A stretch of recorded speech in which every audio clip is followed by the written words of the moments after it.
সাংবাদিক যারা, লেখক যারা, এদের আল্লাহ সাবধান বানিয়ে দিয়েছেন। সাবধান, যা লেখবা এই লিখিত জিনিসেরও কসম দিলাম, উল্টা পাল্টা লিখে যাবা, তুমি হয়তো মারা যাবা, কিন্তু লিখিত জিনিস তো মরে যায়। লিখে রেখে গেলে তুমি চলে গেলে ওই লিখিত জিনিস যতদিন থাকবে, যত মানুষ ওটা দেখবে, পড়বে, খারাপ ধারণা করবে আর ভালো ধারণা করবে। যদি ভালো হয় সওয়াব পাবা, খারাপ হলে ওই গুনার বোঝা বাড়বে না বাড়তেই থাকবে, বাড়তেই থাকবে। ওই যে তোফাজ্জল হোসেন ভৈরবী উনি এইটা বলতো। আর এখন ওই যে সুন্নির কিছু মুসলমান নামধারী আছে, আমার ওই গিয়াসউদ্দিন তাহেরি সাহেব, ওনারা কিন্তু এইটা বলে আব্বালু মা খালাকাল্লাহু নূরি, সর্বপ্রথম আল্লাহ নবীর নূর বানিয়েছে। এটা একটা আরবি প্রবাদ। আমার বিশ্ববিদ্যালয়ে পরীক্ষার সময়, আমি যখন ভর্তি পরীক্ষা দিয়েছিলাম, ওই সময় এই বাক্যটা ছিল। আমি তো সেই ছোটবেলা থেকেই মনে করছিলাম যে এটা হাদিসই হবে। পরবর্তীতে এই চিন্তা ভাবনা যে দেখছি না, এর মতনও ঠিক নেই, সনদও ঠিক নেই। কথা শুনতে তো ভালোই মনে হচ্ছে যে সর্বপ্রথম আল্লাহ নবীর নূর বানিয়েছে, এ তো বিশাল ব্যাপার, নবীর সম্মান মনে হয় আরো বেড়ে গেল। অথচ কোরআন বলছে নুন আল কলামি ওয়া মা ইয়াসতুরুন, আল্লাহ বলেন আমি কলমের কসম দিয়েছি, এবং কলম দিয়ে লেখকরা যা লেখে ওই লিখিত জিনিসেরও কসম দিলাম। তাহলে সর্বপ্রথম আল্লাহ বানিয়েছে কি? কোনদিন ভেবেছেন আল্লাহ কলমের মতো এতটুকু এই জিনিস বানিয়েতে গেলেন? সর্বপ্রথম আসমান জমিন লৌহ সব কিছু বানানোর আগে আল্লাহ বানিয়েছে সর্বপ্রথম কলম। কি দরকারে কলম বানানো? আপনি চিন্তা করে দেখেছেন?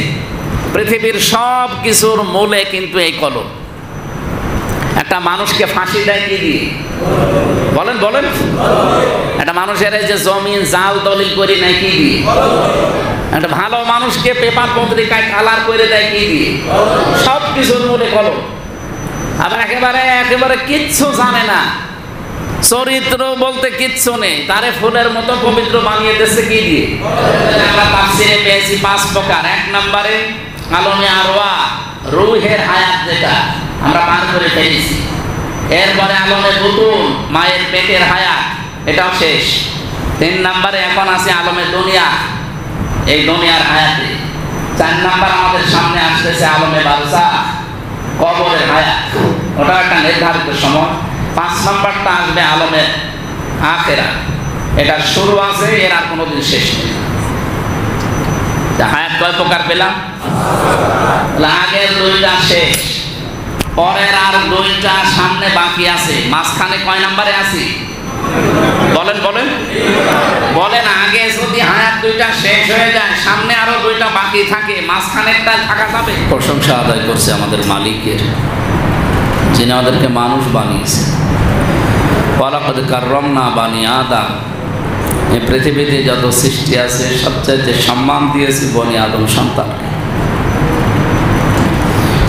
কোরআনে কারিমের এই ঘোষণা অনুযায়ী পৃথিবীর শ্রেষ্ঠ এবং সম্মানিত মর্যাদা সম্পন্ন সৃষ্টি মানুষ। অথচ আমরা লক্ষ্য করি এই পৃথিবী তৈরি হওয়ার পর থেকে সবচাইতে বেশি মানুষের সম্মান নিয়ে সিনেমিনি খেলা হয়েছে বেশি, এবং এখনো হচ্ছে। মানুষের সম্মান কি করে নষ্ট করা যায়, তাকে কি করে বিপদে ফেলা যায়, এই সমস্ত চিন্তা ভাবনা নিয়ে কিছু মানুষের মনে হয় জন্মই হয়েছে ওদের ওই কারণে। সকাল থেকে মানে চিন্তা ভাবনায় থাকে যে কারে বিপদে ফেলে।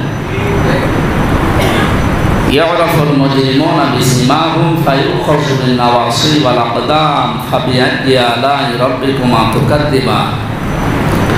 কোরআনে কারীম জানিয়েছে কিয়ামতের দিন আল্লাহ কোন অপরাধীকে তার অপরাধ সম্পর্কে জিজ্ঞাসা করবেন।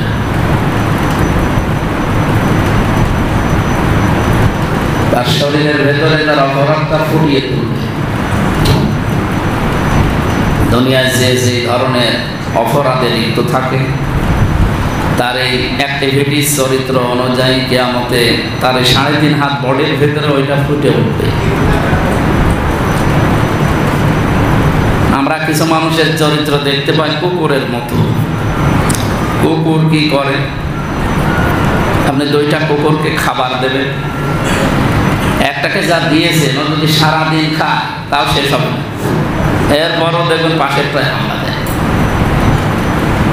কিছু মানুষের চরিত্র এরকম আছে, তার নিজের যা সম্পদ আল্লাহ দিয়েছে, তার যা আছে, ও যদি ও মরণ পর্যন্ত শেষ করতে পারে, এরপরও মানুষেরটায় হামলা দেয়। এই চরিত্র এই দেশে নেই। এই 54 বছরে অনেকের ভেতরে এই চরিত্র আছে, এখনো চলছে। যেন আমি জমাত খুতবার মাধ্যমে আপনাকে সাবধান করছি, অন্যের সম্পদ যেটা আপনার দায়িত্বে নেই, মানে দাআ মা লাইসা লাহু ফালাইসা মিন্না ওয়ালিয়াতাবাওয়া মাকআদাহু মিনান নার, মুসলিম শরীফের হাদিস। হযরত আবু যর রাদিয়াল্লাহু তাআলা আনহু থেকে বর্ণিত, বিশ্বনবী জানিয়েছেন যে জিনিস তোমার না, ওইটা যদি নিজের দায়িত্বে জোর করে জবরদস্তি করে যেভাবেই হোক দখল করে রাখো, দুইটা ক্ষতি তোমার ওই দিন থেকে শুরু হবে। এক নম্বরে ফালাইসা মিন্না, আমি নবী বললাম, তুমি ওই দিন থেকে আমি নবীর আর উম্মত নেই। আপনি কি সুবহানাল্লাহ বললেন না নাউজুবিল্লাহ? কথা বোঝেন কি বলছি, টের পাচ্ছে? যে জিনিস আসলে আপনার না, ওটা যদি আপনি নিজের দখলে নিয়ে নেন যেভাবেই হোক, ওই দিন থেকে আপনি আর নবীর উম্মতের তালিকায় নেই। ফালাইসা মিন্না, আপনি বের হয়ে গেছেন। বলেন তো, কেউ যদি নবীর উম্মত না থাকে, এই ছেলে কি সমস্যা, ওখানে বসুন, এখানে আর কেউ আসবেন না।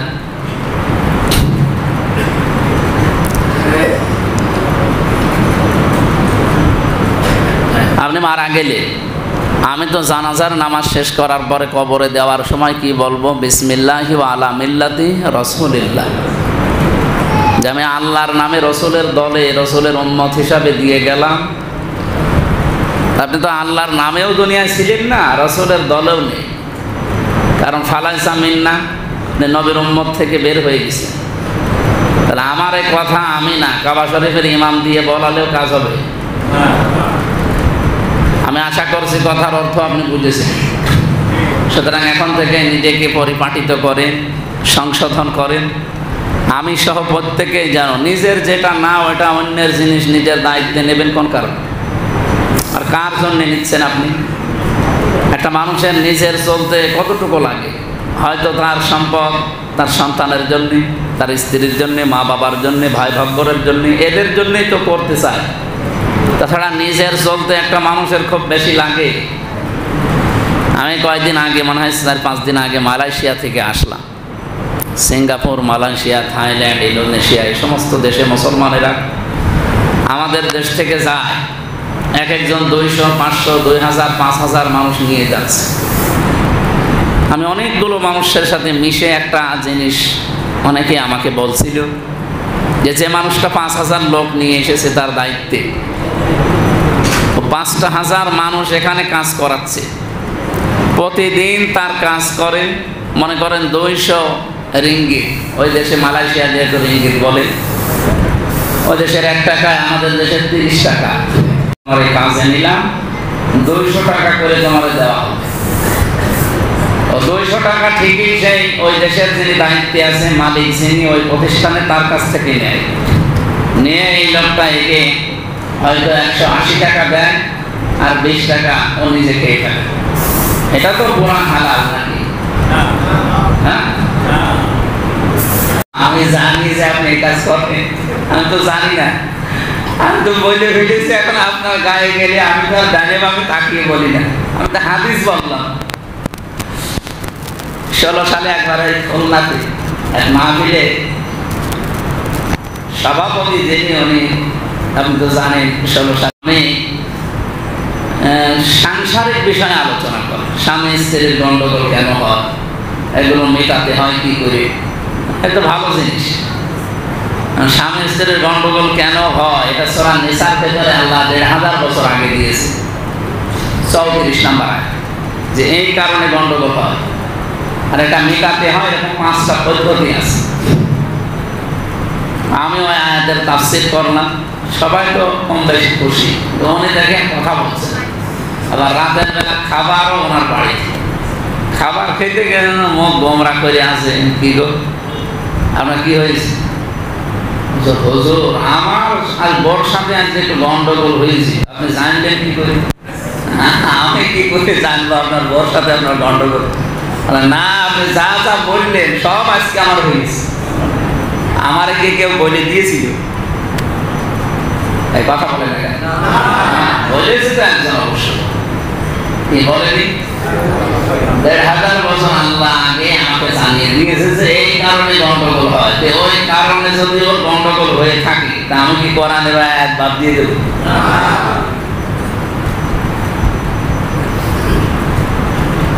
তো অনেক পাশে বসা ছিলেন অনেক ধনী মানুষ, বাংলাদেশেও চট্টগ্রাম বিভাগে বাড়ি। পরবর্তীতে উনি নিয়ত করেছিল, আমার আসার সময় বলছিল যে নিয়ত করেছিলাম যে এই জিনিস আমি আপনাকে দেবো, কিন্তু আপনি যা বললেন জিনিস দেওয়া তো দূরের কথা, এখন মনে হচ্ছে আপনার জন্য আমি বরদোয়া করি। আমি যদি হাদিস বলতে বরদোয়া খান, ও হাদিস না মেনে বরদোয়া হবে না? ফালা হিসাব মেনা তো জেনে শুনে করছে যে জিনিস তো 20 টাকা তো আপনার না, ও তো মালিকের কাছ থেকে আপনি ওর নামে নিয়েছেন 200 টাকা প্রতিদিন। আপনি 180 টাকা করে দেবেন আর বলবেন যে না মালিক করে আমি 200 টাকায় দিয়েছি। এরকম 5,000 মানুষ যদি আপনি কাজ করান, 200 টাকার ভেতরে 20 টাকা করে যদি আপনি হিসাব করে নিন, 5,000-এ কত টাকা হয়? আর এক টাকায় যেহেতু 30 টাকা করে, প্রতিদিন আপনার কত হাজার টাকা লাভ হয় বলেন তো? এই লাভটা কি আপনার নিজে?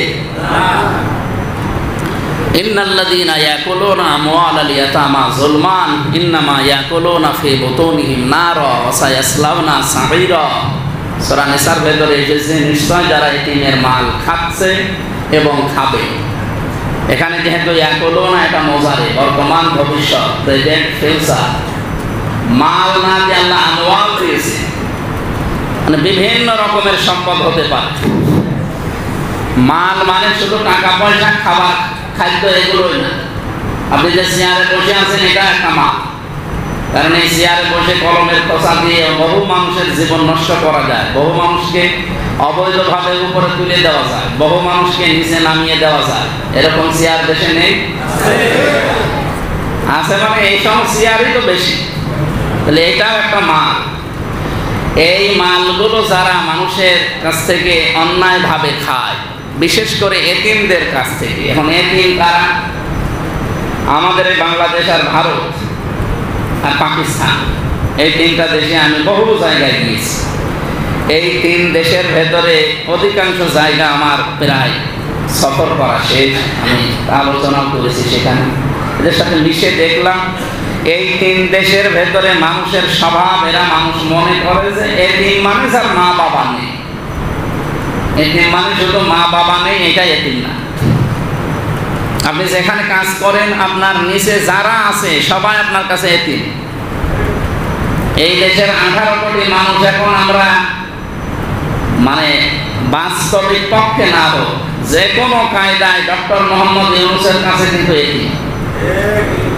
কথা বুঝতেছে? যে যে প্রতিষ্ঠানে আছেন তার নিচে যত মানুষ আছে, বিআরবি কেবলের যিনি দায়িত্বে আছেন আলহাজ মজিবুর রহমান, ওনার নিচে যত মানুষ কাজ করে ওনার আন্ডারে, সব ওনার কাছে কি এতিম। মানে কি শুধু মা বাবা নেই তারা? এই এতিমদের সম্পদ যারা আত্মসাৎ করে, যারা মেরে খায় অন্যায় ভাবে, আল্লাহ বলেন ওরা তো সম্পদ, টাকা পয়সা, খাবার খায় না। ইন্নামা ইয়াকুলুনা ফি বুতুনিহিম নারা, ওরা যেন পেটের ভেতরে শুধু আগুন প্রবেশ করায়। আমার মনে হয় এই দৃশ্য যদি আল্লাহ এখন দেখিয়ে দিত যে এতিমের মাল, মানুষের সম্পদ আত্মসাৎ করে যারা খায়, এই খাবারগুলো এটা আসলে খাবার না, প্লেট ভর্তি, থালা ভর্তি, এটা একটা আগুন, মানুষ খেত, অথচ বাস্তবে এটা কিন্তু খাচ্ছে। আল্লাহর এই কথা 100% সত্য কিনা বলেন তো? তাহলে আপনি খাবার ইলিশ মাছ দিয়ে, গরুর গোশত দিয়ে খাচ্ছেন, ওটা কি আসলে ইলিশ মাছ না জাহান্নামের জ্বলন্ত আগুন? এ পর্যন্ত যদি আল্লাহ আয়াত শেষ করে দিতেন আমি এই আয়াত পড়তাম, এই পড়টা আরো কঠিন। ওয়াসায়াসলাউনা সাঈরা, এই চরিত্রের মানুষ যারা, আল্লাহ শুধু একজন যদি হতো, দুনিয়ায় কেউ একজন এই কাজ করেছে তাহলে আল্লাহ জি দিত। এখানে আল্লাহ জি না আছে, বহু মানুষ এরকম কাজ দুনিয়ায় করছে এবং ভবিষ্যতেও করবে। সুতরাং এদের চরিত্র যদি আমার এই আয়াত শোনার পরেও পরিবর্তন না হয়, ও শুধু মরতে দেরি হবে, পরে কবরে দিয়ে দেবেন, ওর কবরে জাহান্নামের আগুন আল্লাহ অতি শীঘ্রই লাগিয়ে দেবে। এখানে সাঈর একটা জাহান্নামের দরজার নাম, একটা জাহান্নামের নাম হচ্ছে সাঈর। আর সিন, সাউফা, কদ, লাম এরকম 13টা শব্দ আছে। কোনো সেন্টেন্সের আগে যদি একটা আসে তাহলে বাংলা অর্থ দাঁড়ায় খুব তাড়াতাড়ি। আল্লাহ বলছেন অতি তাড়াতাড়ি। তাহলে এই চরিত্রের মানুষ যারাই আছে আমাদের সমাজে, তাদের পরিবর্তনের জন্যে আজকের এই ওয়াজটা করলাম। আল্লাহ যেন আমাকে সহ প্রত্যেককে মেনে চলার তৌফিক দেন। নয়তো কোনো বাবা আপনাকে বাঁচাতে পারবেন না। আপনি মারা যাবেন, আপনার জন্য হয়তো 200 গরু জবাই হচ্ছে এই দেশে, পৃথিবীর জমিনে 200 গরু অলরেডি জবাই হয়ে গেছে। আপনি মরে গেলে হাজার হাজার মানুষ খাবার খেয়েছে, কিচ্ছু হবে না। কারণ আপনি এতিমের সম্পদ, মানুষের সম্পদ আত্মসাৎ করেছেন, অন্যায়ভাবে খেয়েছেন। আমি সে কথা তুলেছিলাম এই আয়াত পর্যন্ত একটু ভেবে দেখেন তো, যদি আমার নিজের জীবনে এটা শুরু হয়ে যায়, আমি এখনই মারা গেলাম, আমি যে সম্পদ রেখে গেছি এই সম্পদ আমি তো ভোগ করতে পারলাম না, আমার আর নিজের কতটুকু লাগে। কিন্তু আমি যাদের জন্য করলাম, এই মানুষগুলো কি একদিনের জন্যও আমার কবরে যে বলবে যে আমার বাবারে শাস্তি দিও না, আমারে দাও? এই জন্য আমার আজকের তেলাওয়াতকৃত আয়াতের শেষের অংশটা, অমাল হায়াতুদ দুনিয়া ইল্লা মাতাউল গুরুর। পৃথিবীর জমিটা একবার ধোঁকা, প্রত্যেকটা জিনিস ধোঁকা। আপনার মা বাবাও ধোঁকা। মানে মনে করছেন হ্যাঁ কি বলে, আমার মা বাবা এত ভালোবাসে আমারে, কে বলেছে আপনাকে? দুনিয়ায় বিভিন্ন স্বার্থের কারণে আমরা দেখি মা বাবা সন্তানকে ত্যায্য পুত্র পর্যন্ত করে দেয়। এরকম ঘটনা দেশে নেই? আমার স্ত্রী আমাকে ভালোবাসে এটা আমিও জানি, আপনার তো আপনাকে ভালোবাসে আপনি জানেন। যত ভালোবাসো, এখন যদি আপনার বাড়িতে খবর যায় যে আপনি মারা গেছে, ও হয়তো কান্নাকাটি করবে, পাগল হয়ে যাবে। ও 2-3 দিন হয়তো না খেয়েও থাকতে পারে। দেখবেন 7 দিন 10 দিনে স্বাভাবিক হয়ে গেছে। এরপরে আপনার বউ তো আর বউ থাকবে না, ঠিক তার মা বাবা নিয়ে অন্য জায়গায় বিয়ে দেবেন। 3 মাস 10 দিন পরে যখন অন্য জায়গায় বিয়ে দিয়ে দেবেন, 7 দিন পরে তার বাবা যদি মেয়েকে কল দেয় যে কেমন লাগছে এই জামাই, বলে জামাই মানে আগে যে হামজা ছিল কি মানুষ, এ যা পেয়েছি এ তো একেবারে আল্লাহর ওলি, আর আপনি এতদিন যা করেছেন সব শেষ। কয় দিনে? মাত্র 3 মাস 10 দিনে। এই হচ্ছে দুনিয়ার ভালোবাসা। আমার তো মন ডেকে বলে আমি যদি এখন মারা যায়, আমার বউ আপনাদের বউর তুলনায় ভালোবাসে অনেক বেশি। এখন মারা গেলে যদি ওর কাছে খবর যায় যে হামজা মরে গেছে, যে ঘরে এতদিন থাকতো এই চৌকির নিচে ওরে কবর দেওয়া হবে, আমার বউ রাজি হবে? কি এখানে জিন আসবে? অথচ এই যে 8-9 বছর আমার সাথে আছে, কোনোদিন জিন এসেছে না। এখন জিন আসতেছে, এখন একটা দিনও পার হয়নি অথচ জিন আসতেছে এখন। অথচ এদের হাসি খুশি, এদের আনন্দ দেওয়ার জন্য আমি ডান বাম দেখি নাই, ডান হাত বাম হাত সব বাবা শাহজালাল হালাল করে চালিয়েছি দুনিয়া। আল্লাহ এই জন্য মাতাউল গুরুর দিয়েছেন। পৃথিবীর জমিনটা ধোঁকা, সাবধান। একবার যদি পা পিছলে এরকম কিছু হয়ে যায় না, আর কোনোদিন উঠে আসবে না। এই জন্য অন্যের সম্পদ যেন নিজের দখলে নেওয়ার মন মানসিকতা আমাদের পরিহার করতে পারি। আজকের এই জমান নামাজে এসে আল্লাহ এরকম একটা মন আমাদেরকে দান করো, বলেন আমি। আমি যে হাদিস দিয়ে আরম্ভ করেছিলাম, পৃথিবীর এই সম্মানিত সৃষ্টি মানুষের সম্মান নিয়ে যত সিনেমিনি খেলা হয়েছে, এখন হচ্ছে, এটা বন্ধ হওয়া দরকার। আল্লাহ বলেন আমি সম্মান দিয়েছি বনি আদম সন্তানকে। তাদের সম্মান নিয়ে যেভাবে সিনেমিনি খেলা বিশেষ করে এই 15 বছরে হয়েছে, আগামীতে কেউ যেন এই সম্মানিত সৃষ্টি মর্যাদা সম্পন্ন এই মানুষের সম্মান নিয়ে সিনেমিনি কেউ খেলতে না পারে, সেই ব্যবস্থা করা লাগবে। আর এটা করবে ফেরেশতারা। হ্যাঁ, এইটাই তো আমরা বলি। আর এই কথা বললে মানুষের যে একেবারে বুকের উপরে লাগে, কোন কারণে? মানুষের সম্মান নিয়ে আপনি সিনিমিনি খেলে, তার দোষ ত্রুটি কিছু হলে আপনি প্রকাশ করেন, তাকে অসম্মান করার চেষ্টা আছেন। আপনি জানেন একটা মানুষের অপরাধ যদি কেউ গোপন করে রাখে, আল্লাহ কিয়ামতের দিন তার ৭০টা অপরাধ গোপন করে রাখবে। এই আমল বাংলাদেশে এখন নেই।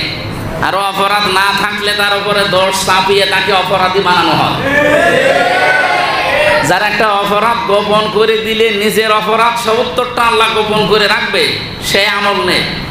আরো একজনের উপরে দোষ চাপিয়ে কি করে কালার করা যায়?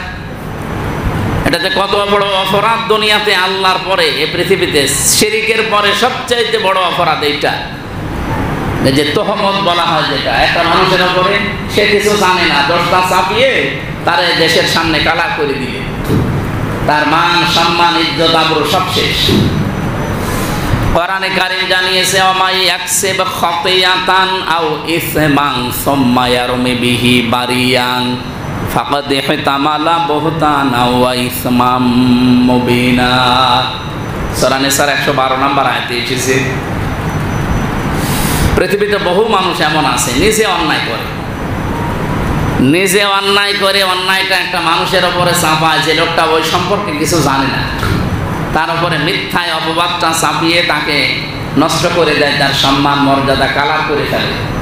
আল্লাহ বলেন এই লোকটা যেন প্রকাশ্য পাপের বোঝা বহন করে নিয়ে বেড়াচ্ছে, যদিও তোমরা দেখতে পাও না। আমার মনে হয় যদি এই কাজ কেউ করে আর এই পাপের বোঝা যারা বহন করে, আমরা যদি দেখতে পেতাম, ওরে কুকুরের চাইতেও ঘৃণা করতাম না। এই অপরাধী এখানে একজন নেই, আমরা সবাই এরকম অপরাধ করছি। এমন মানুষের ওপর একটা দোষ চাপিয়ে, তার মানে মিথ্যা জিনিস, মিথ্যা মামলা বলেন, মিথ্যা কেস বলেন, মিথ্যা জিনিস চাপিয়ে দিলাম, মাঝখান থেকে আমার সেরকম লাভ হয়, ওই লোকটার ক্ষতি হয়ে গেছে। কিয়ামতের দিন আপনার এই এত সুন্দর এই মেকআপ করা চেহারা থাকবে না। যতই আপনি ফ্রেশ ওয়াশ দেন আর ওই যে আরো কি কি আছে যতই লাগান, একটা কিছু দিয়ে চেহারা আপনি ঠিক রাখতে পারবেন না। কিয়ামতে আপনার এই চেহারা হয়ে যাবে সাপের মতো। কার মতো? সাপের কাজ কি? একটা মানুষকে কামড় দেয়, লোকটা মরে যায়, সাপের কোনো লাভ হয়, মাঝখান থেকে ওই লোকটার জীবন শেষ। কিছু মানুষের চরিত্র এটা, ঘুম থেকে ওঠার পরে ওর ধান্দা থাকে কার ক্ষতি করব, কার পেছনে বাঁশ দেব, কার এই জড়িয়ে বিভিন্ন জায়গায় বিপদে ফেলে দিয়ে ওর কাছ থেকে মাল খাবো। আপনাদের এই পাড়ায় হয়তো এখনো হয়নি, আমি জানি এই কাজ যারা করছেন আপনি এখনই থামবেন। আপনার তো কিসের নামাজ পড়তে এসেছেন আপনি? আপনার যদি এই চরিত্র সাপের মতো হয়, কিয়ামতের দিন এই চেহারা নিয়ে আল্লাহর সামনে দাঁড়াতে পারবেন না, আপনার চেহারা হবে সাপের মতো। আর যারা নিজের সম্পদ যতটুকু আছে এটা থাকার পরে অন্যেরটায় হামলা দেয়, তাদের আকৃতি হবে কুকুরের মতো। কিছু মানুষের আকার আমি পেয়েছি তাফসিরে মাযহারির ভেতরে এটা আছে, তার আকৃতি আল্লাহ বানাবে শূকরের মতো। শূকর কি করে দেখবেন, নিজে স্ত্রী মেয়ে যারা আছে এদেরকে নিয়ে বিভিন্ন কচু খেতে যায়, বিভিন্ন জায়গায় যে নিজে এক জায়গায় একটু বসে থাকে আর ওদেরকে ছেড়ে দেয়। বহু মানুষের চরিত্র এই দেশে আমাদের আছে। নিজের বউ যদি সুন্দরী হয়, দিশায় পায় না কেউ, আরো সাজায় সুন্দর, মানুষকে দেখা যে জিনিস আমার আছে, আপনার জিনিস আছে, আপনি দেখবেন আমার দেখিয়ে লাভ আছে। মার্কেটে যায়, বিভিন্ন অনুষ্ঠানে যায়, বিবাহ অনুষ্ঠান বলেন, মুসলমানি বলেন, আরো কত অনুষ্ঠানে যে নিজে এক জায়গায় বসে বসে বিয়াই নিয়ে বন্ধু বান্ধব নিয়ে গল্প করে, অথবা দোকানে বসে বসে দোকানদারের সাথে গল্প করছে, আর ওগুলো বাজারে সব ছেড়ে দিয়েছে, ওগুলো আল্লাহ রাস্তায় চলছে। এই মানুষগুলোর কিয়ামতে আকৃতি থাকবে না, শূকরের মতো হবে। আমার তো এই আয়াতের তাফসীর পড়ার পরে মনে হয় বাংলাদেশে বহু মানুষের আকার এরকম শূকরের মতো অলরেডি হয়ে যাবে। থাইল্যান্ডে কয়েকদিন আগে একটা বাজার দেখলাম, আমি অনুষ্ঠান করছিলাম ইন্দোনেশিয়া, শেষ করে আসতে আসতে রাতের বেলা তো থাইল্যান্ডের বর্ডার পার হয়ে যখন ঢুকলাম, এই বাজারটার নাম হচ্ছে বুকিত, বুকিত বিন্তা। আমি মনে করলাম যে মুসলমানেরা সব থাকে ওখানে। যে হোটেল নেওয়ার জন্যে রাত 2:30-3টা বাজে গাড়ি প্রবেশ করিয়ে পার্কিং করে উপরে যাওয়ার সময় একটু হেঁটে যাওয়া লাগে। দেখে যে হাফ প্যান্ট পরে পরে মেয়েরা, বিড়ি এক হাতে আর বাম হাতে মদের বোতল, বন্ধু নিয়ে বান্ধবী নিয়ে বিভিন্ন জায়গায় বসে বসে গল্প করছে। এমনকি এক হাফ প্যান্ট পরা মহিলা আমারও ডেকে মানে ইশারা দিচ্ছে, নাউজুবিল্লাহ, ওর দিকে তো তাকানোই তো হারা। তাড়াতাড়ি করে ওখান থেকে আমার সাথে যে ছিল দিলাম, তার হাত ধরে দৌড় দিলাম, কারণ হোটেলে না উঠলে আবার ধরে টান দেয়।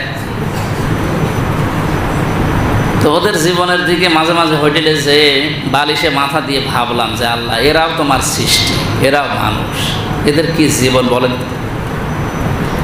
এরা নাকি ফজরের পরে ঘুম দেয় একবারে, ওই আসরের আজানের পরে ওঠে, 4টা-5টার সময় ওঠে। এরপরে এই মাগরিবের পরে খাওয়া দাওয়া করি, রাত 10টা-11টার পর থেকে ওদের এই ব্যবসা শুরু হয়। অনেক সুন্দরী সুন্দরী মানুষ, সুন্দর সুন্দর পুরুষ, এরা এই সারা রাত এই এক হাতে মদের বোতল, এক হাতে এই সিগারেট, এটা নিয়ে চলছে সারা রাত। এদের জীবন, এদের লাইফ স্টাইল একটু হিসাব করে দেখেন তো, আল্লাহ সেখান থেকে কত উপরে রেখেছে আমাদের। অথচ কিয়ামতের দিন ওদের আকৃতি হয়তো হবে শূকরের মতো, কারণ ওরা বেপরদায়। আমার আকৃতি আমার স্ত্রীর কারণে, আমার মেয়ের কারণে যদি শূকরের মতো হয়, তা আমার জীবনে দুনিয়ায় আমি ওদের মতো ভোগও করতে পারলাম না, মাঝখান থেকে আমার আকৃতিও হয়ে গেল শূকরের মতো। এই সব দিক থেকে লস না? এটা লস হচ্ছে না আমাদের? সুতরাং যদি আপনার মনে হয় যে আমার আকার আকৃতি শূকর, কুকুর, সাপ যা হয় হোক, দুনিয়ার কিছু টাটকা শোকগুলো নিয়ে যায়, তা আপনি ওরকম শুরু করুন।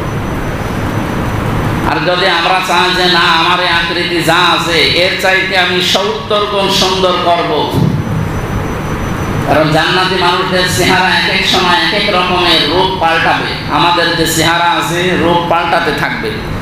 আমরা আশা করব আমাদের চেহারা যেন কিয়ামতের দিন ঠিক থাকে। আল্লাহ পাপিষ্ঠদেরকে জিজ্ঞাসা করবে না এই অপরাধ করেছি কি না, ওর চেহারার ভেতরে এই পাপগুলো আল্লাহ ফুটিয়ে তুলবে। দুনিয়ার বিচারক আর আল্লাহর বিচারের ভেতরে পার্থক্য এইটা। দুনিয়ার কোনো বিচারপতি তার মক্কেলকে জিজ্ঞাসা করা ছাড়া আন্দাজে রায় দেয় না, ও কিছু বলতেও পারে না। কিন্তু আল্লাহ পাক কোনো মক্কেলকে জিজ্ঞাসা করবে না যে এইটা এটা করেছি। ওর শরীরের ভেতরে কপাল থেকে শুরু করে পা পর্যন্ত আকার আকৃতি চিহ্ন সব পাল্টিয়ে যাবে। লক্ষ লক্ষ মানুষেরা দেখে টিটকারি দেবে, শুধু উপহাস করবে। কোরআনে কারিমের সূরা আনআমের 31 নম্বর আয়াতে আল্লাহ ঘোষণা দিয়েছেন, অহুম ইয়াহমিলুনা আওসারহুম আলা যুহুরিহিম আলা সাআ মা ইয়াজিরুন। ওয়া মানে এবং হুম মানে তারা, ইয়াহমিলুনা আমালা ইয়াহমিলু মানে বহন করা, এটা মোজারি, বর্তমান ভবিষ্যৎ, প্রেজেন্ট ফিউচার, ভালো করে খেয়াল করে। এবং তারা বহন করে নিয়ে যাচ্ছে এবং যাবে। কি যাবে? ইয়াহমিলুনা আলা আওসারহুম আলা যুহুরিহিম। সার মানে বোঝা, বোঝা বোঝা বোঝে কি? এই যে জিনিস এক জায়গায় করে দড়ি দিয়ে বেঁধে, ওটার নাম কি? বোঝা। এই এক বচন হচ্ছে জার, আর বহু বচন হচ্ছে আওসার। আল্লাহ এখানে এক বচন দিয়েছে না বহু বচন? বহু বচন দিয়েছে। তারা বহন করে নিয়ে যাচ্ছে এবং যাবে বোঝা সমূহ। কিসের বোঝা? তাদের অপরাধে, পাপে, অন্যায়। কিসের উপরে? আলা যুহুরিহিম, তাদের পিঠের উপরে। তাদের পিঠের উপরে তাদের এই বোঝাগুলো আল্লাহ যখন চাপিয়ে দেবে। আমি আয়াতটা পড়ার পরে যতগুলো তাফসীর মিলিয়েছি, চিন্তা করেছিলাম আল্লাহ যদি ঝাড় দিতে, সত্য কথা বলছে আয়াত আমি কোনো তাফসীর মাহফিলে বলতাম না, কিন্তু আওসার দিয়ে আমিও ধরা পড়ে গেছি। আল্লাহ তাআলা বলেন, মানুষ যখন পাপের বোঝা একটা চাপিয়েছি, এটা 1 বছর দিলেই আমি শেষ করে দিতাম। বহু বছর দিয়েছি কেন জানো? আর ইহমিলুনা দিয়েছি, এটা বর্তমান ভবিষ্যৎ প্রেজেন্ট ফিউচার লাগিয়েছি এই কারণে। ও হয়তো এখন একটা পাপ করে মরে গেল, বোঝা আমি তারে বাঁধলাম, এই 2 মনের বোঝা চাপিয়ে দিলাম তার পিঠের উপরে। কিন্তু এই লোকটা এখন শেষ না, কিয়ামত পর্যন্ত আস্তে আস্তে ওর বোঝা হবে 2000 মণ। বোঝা ছিল কয় মণ? বলেন বলেন। কিয়ামত আস্তে আস্তে যদি বোঝা হয় 2000 মণ, কিভাবে হবে? ও এমন এমন অপরাধ করেছিল দুনিয়ায়, ও হয়তো মরে গেছে, কিন্তু অপরাধ তো মরে যায়। ও এমন বউ রেখে গেছে, ও মরে গেছে, কিন্তু ওর বউ 180 মাইল বেগে চালাচ্ছে। এরকম বউ দেশে নেই?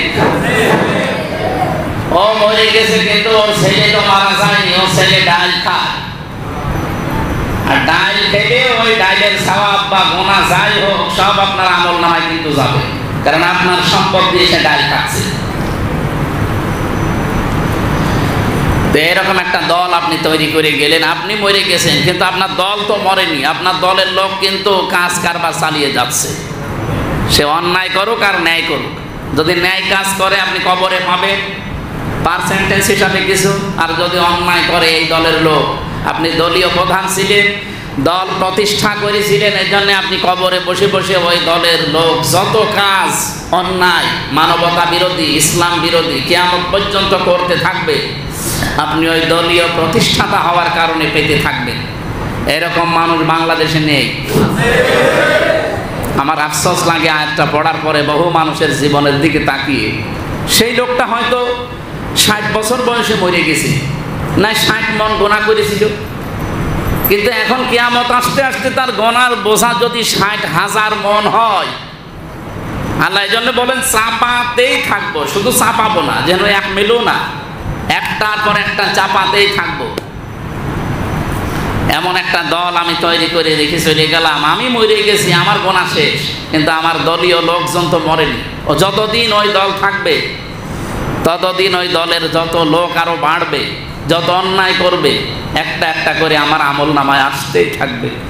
আমি গোনা করেছিলাম মাত্র 5 মণ, এখন আমার গোনা কিয়ামতে যখন আল্লাহ আমার পিঠের ওপরে চাপাতেই থাকবে, হয়ে যাবে 5000 মণ। ফেরেশতারা দেখবে আর বলবে আলা সামা ইয়াসিরুন, নিকৃষ্ট বোঝা হামজা বহন করে নিয়ে যাচ্ছে। বলে নাউজুবিল্লাহ। এটা শুধু হামজার জীবনে নাকি? আল্লাহ রাব্বুল আলামিন বলেন কুল্লু নাফসিন যায়িকাতুল মাউত, পৃথিবীর যাকে জীবন দিয়ে পাঠিয়েছি দুনিয়া থেকে তার বিদায় নেওয়াই লাগবে। কোরআনে 6666 আয়াত এটা প্রসিদ্ধ, আর 6236 আয়াত এটা বিশুদ্ধ, দুইটা ঠিক আছে। আমি আবার বলছি, কোরআনে কারিমে 6666 আয়াত এটা প্রসিদ্ধ। এটা যদি এখন কোন জায়গায় কুইজ থাকে, কোন জায়গায় যদি নৈবত্তিক লেখা লাগে, বিশ্ববিদ্যালয়ে পরীক্ষায় যদি আসে যে কোরআনে আয়াত কত, আপনি 6636 লিখলে মার্ক দেবে না, 6666 লেখা লাগবে। এটা হচ্ছে প্রসিদ্ধ, এটা কি? কিন্তু বিশুদ্ধ হচ্ছে 6236টা। আপনি গণনা করে দেখেন, 6666টি আয়াত পাবেন না। সর্বোচ্চ আয়াত কয়টা আছে? 6236টা। আমি 66-36 আয়াত পাবেন। পৃথিবীতে বহু মানুষকে আমরা পেয়েছি তারা 6665টা আয়াত অবিশ্বাস করেছে এবং মানেও না, কিন্তু একটা আয়াত তারা বিশ্বাস করে। সে যদি কোরআন শরীফ, আল্লাহ রাসূল কিচ্ছু না মানে, এমনকি পরকালে ওঠা লাগবে, এটাও বিশ্বাস করে। এইটা বিশ্বাস করে যে কুল্লু নাফসিন যায়িকাতুল মাউত, মরা লাগবে। কি করা লাগবে? ফেরাউন পর্যন্ত এটা মনে করতো যে মরা লাগবে। আমাদের ঢাকা বিশ্ববিদ্যালয়ের সাবেক অধ্যাপক একজন নাস্তিক, ডক্টর আহমদ শরীফ, নাম শুনেছেন? এই লোকটা আল্লাহ রাসূল বিশ্বাস করতো না। নাম কিন্তু সুন্দর, দেখেছেন আহমেদ শরীফ, কত সুন্দর নাম। কিন্তু লোকটা ক্লাসে বলতো আমি যদি মারা যাই, এই যে ও যদি না মারা যাবে বিশ্বাস না করত, আমি আমি যদি মারা যায় যে আমার লাশ তোমরা কবরে দিবা না, কারণ মুসলমানদের ধর্ম আমি বিশ্বাস করি না। ছাত্র ছাত্রীরা বলছে তাহলে আপনার লাশ আমরা ঘুরিয়ে ফেলি, হিন্দু ধর্ম না, ও ধর্ম আমি মানি। তা আপনি হিন্দু ধর্ম মানেন না, ইসলামও মানেন না, তাহলে লাশ করবো কি? আমি যদি মারা যায় আমার লাশ ঢাকা মেডিকেল কলেজে দিয়ে দিবা, ছেলে মেয়েরা আমার লাশ কেটে কেটে মেডিকেলে ডাক্তার শিখবে। চিন্তা করেন এই লোকটা কোরআনের কোন আয়াত বিশ্বাস করেছে? একটা আয়াত বিশ্বাস। কোনটা? যেটা মরা লাগবে, আপনি যাই করেন না কেন কি করা লাগবে? কোরআন শরীফের ভেতরে আল্লাহ যেখানে হায়াত আর মৌতের কথা আমাদেরকে জানিয়েছে, সেখানে দেখবেন আগে মৌত। আল্লাযী খালাকাল মাউতা ওয়াল হায়াতা লিয়াবলুয়াকুম আইয়ুকুম আহসানু আমালা। আমি আগে মানুষের মৌত বানিয়েছি, এরপরে হায়াত বানিয়েছি, নাকি আগে হায়াত এরপরে মৌত? আগে আল্লাহ বলেন আল্লাযী খালাকাল মাউতা, আমি মৌত বানিয়েছি আগে। আমি যা যা সৃষ্টি করলাম তার ভেতরে প্রথম বানালাম মৌত। আল্লাহর প্রথম সৃষ্টি কি? না, এটা ঠিক হয়। প্রথম সৃষ্টি বললাম না, আল্লাহ সর্বপ্রথম সৃষ্টি করেছেন কলম। অনেকে বলে আল্লাহ নবীর নূর বানিয়েছে, আব্বালু মা খালাকাল্লাহু নূরি, সর্বপ্রথম আল্লাহ নবীর নূর বানিয়েছে। না, এটা হাদিস নয়, এটা হাদিসের নামে জালিয়াত, এটা আরবি প্রবাদ। এটা এই হাদিসের সনদ মতন ঠিক নেই। একটা হাদিস যদি সঠিক হতে হয় তার সনদ এবং মতন ঠিক থাকা লাগবে। এটা আলেমরা বুঝবে, আপনারা সাধারণ মানুষ। এই যে হাদিসটা মানে আরবি প্রবাদটা হাদিস বলে চালানো হয় বাংলাদেশে, বিভিন্ন ওয়াজ মাহফিলে এগুলো বলে। বিশেষ করে একজন মারা গেছে আল্লাহর এক বান্দা, ওই যে তোফাজ্জল হোসেন ভৈরবী, উনি এইটা বলতো। আর এখন ওই যে সুন্নির কিছু মুসলমান নামধারী আছে, আমার ওই গিয়াসউদ্দিন তাহেরি সাহেব, ওনারা কিন্তু এইটা বলে আব্বালু মা খালাকাল্লাহু নূরি, সর্বপ্রথম আল্লাহ নবীর নূর বানিয়েছে। এটা একটা আরবি প্রবাদ। আমার বিশ্ববিদ্যালয়ে পরীক্ষার সময়, আমি যখন ভর্তি পরীক্ষা দিয়েছিলাম, ওই সময় এই বাক্যটা ছিল। আমি তো সেই ছোটবেলা থেকেই মনে করছিলাম যে এটা হাদিসই হবে।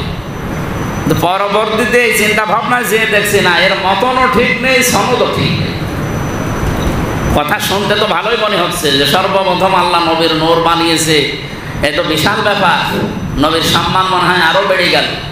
অথচ কোরআন বলছে নুন আল কলামি ওয়া মা ইয়াসতুরুন, আল্লাহ বলেন আমি কলমের কসম দিয়েছি, এবং কলম দিয়ে লেখকরা যা লেখে ওই লিখিত জিনিসেরও কসম দিলাম। তাহলে সর্বপ্রথম আল্লাহ বানিয়েছে কি? কোনদিন ভেবেছেন আল্লাহ কলমের মতো এতটুকু এই জিনিস বানিয়েতে গেলেন? সর্বপ্রথম আসমান জমিন লৌহ সব কিছু বানানোর আগে আল্লাহ বানিয়েছে সর্বপ্রথম কলম। কি দরকারে কলম বানানো? আপনি চিন্তা করে দেখেছেন? পৃথিবীর সব কিছুর মূলে কিন্তু এই কলম। একটা মানুষকে ফাঁসি দেয় কি দিয়ে? বলেন বলেন। একটা মানুষের যে জমিন জাল দলিল করে নেয় কি দিয়ে? একটা ভালো মানুষকে পেপার পত্রিকায় কালার করে দেয় কি দিয়ে? সব কিছুর মূলে কলম। আবার একেবারে কিচ্ছু জানে না, চরিত্র বলতে কিচ্ছু নেই, তারে ফুলের মতো পবিত্র বানিয়ে দিচ্ছে কি দিয়ে? একজনের সাংবাদিক যারা, লেখক যারা, এদের আল্লাহ সাবধান বানিয়ে দিয়েছেন, সাবধান, যা লেখবা এই লিখিত জিনিসেরও কসম দিলাম। উল্টা পাল্টা লিখে যাবা, তুমি হয়তো মারা যাবা, কিন্তু লিখিত জিনিস তো মরে যায়। লিখে রেখে গেলে, তুমি চলে গেলে, ওই লিখিত জিনিস যতদিন থাকবে, যত মানুষ ওটা দেখবে, পড়বে, খারাপ ধারণা করবে আর ভালো ধারণা করবে। যদি ভালো হয় সওয়াব পাবা, খারাপ হলে ওই গোনার বোঝা বাড়বে না বাড়তেই থাকবে? বাড়তেই থাকবে। গোনা হয়তো আপনি 50 বছরে, আমার এই যে 33 বছর, 33 মন গোনা নাই আমার, এক এক বছরে 1 মন করি, 33 মন। আমি এখন মরে গেলাম, আল্লাহ আমার পেটের ওপরে চাপিয়ে দিলে 33 মন। কিন্তু কিয়ামত আসতে আসতে কি 33 মন থাকবে না 33,000 মন হয়ে যাবে? কারণ আমি এমন মেয়ে রেখে গেছি যে মেয়ে অপরিমণের চাইতেও নিকৃষ্ট। এরকম মেয়ে দেশে নেই যে রাস্তাঘাটে বাজারে বের হলে মানুষ সেনার সাইলাম করে ফেলে এই মেয়ের কারণে। এমন ছেলে রেখে গেছি যে ছেলে শুধু বাবা খায়।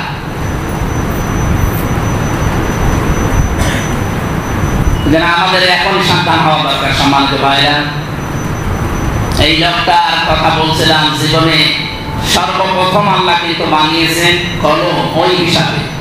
আর হায়াত আর মউতের ক্ষেত্রে যেখানে আল্লাহ কোরআনে বর্ণনা দিয়েছেন, সর্বপ্রথম আল্লাহ দিয়েছেন মউতের কথা।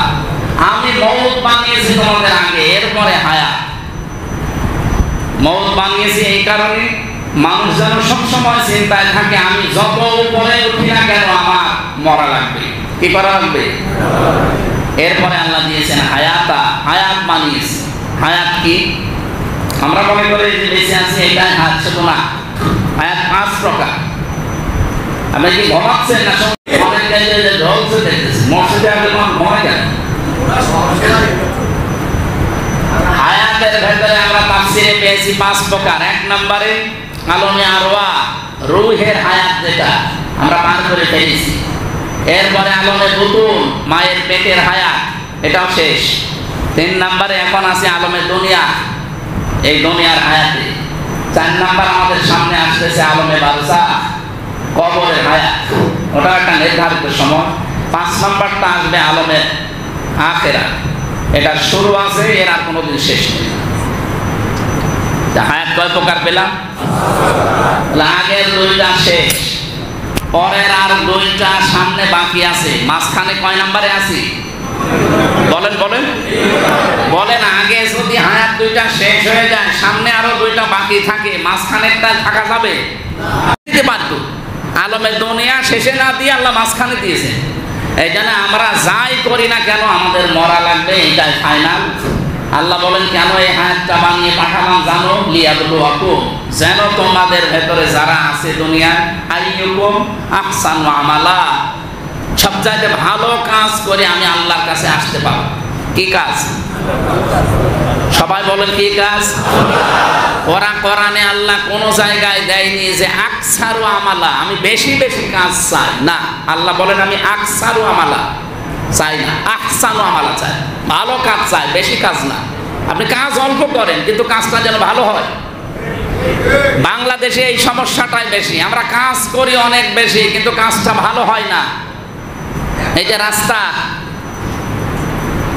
ব্রিজ, কালভার্ট, মেগা প্রকল্প যেগুলো হাতে নেওয়া হয়েছিল, কাজ তো ভালো, বহু বড় বড় কাজ হাতে নিয়েছিল, কিন্তু